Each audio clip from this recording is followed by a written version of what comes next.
বাঙালি যে মাছ ছাড়া থাকতে পারে না, সেই বাঙালি মাছ সঠিকভাবে মাছ বাজারই নেই। এই যে তৃণমূল মিছিমিছি কথা বলে বেড়াচ্ছে, লোক হাসাচ্ছে, একে তো চুরি করে মানুষের মাছ কেনার ক্ষমতায় কেড়ে নিচ্ছে। কুকুরগুলো বুঝিয়ে দিচ্ছে মাছ হবে কোত্থেকে, এটাও বোঝা মুশকিল। দুর্ভাগ্যজনকভাবে আমাদের এই কোনা বাজারে যারা বাঙালি রয়েছেন, যারা মাছ খেতে চান, সেই মাছ যে মানুষ সঠিকভাবে কেটে বিক্রি করবে, তো সেই মাছ কাটবে কি করে যদি মাছের সঠিক বাজার না থাকে?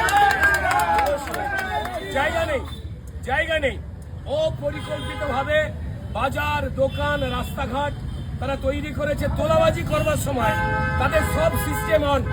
চুরি করবো কি করে সেই ব্যাপারে তৃণমূল খুব সুচিন্তিত এবং শৃঙ্খলাবদ্ধ।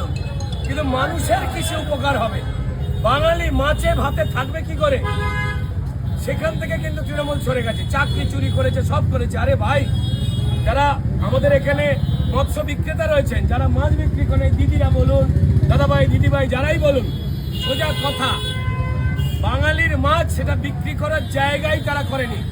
আবার তারা বলে বাঙালিকে নাকি বিজেপি বলেছে মাছ খেতে দেবো না। এত বড় মিথ্যে কথা, ডবল চাকরির মতো। মমতা বন্দ্যোপাধ্যায় বলেছিল না ডবল চাকরি হবে? মমতা বন্দ্যোপাধ্যায় বলেছিল যে তৃণমূলে 99.99 লোক সৎ।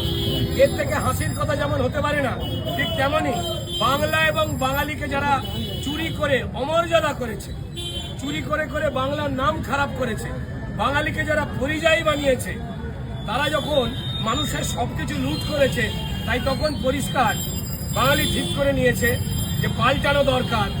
তাই বিজেপি সরকার মাছ খাওয়া দরকার, মাছ খাওয়া দরকার, তাই বিজেপি সরকার।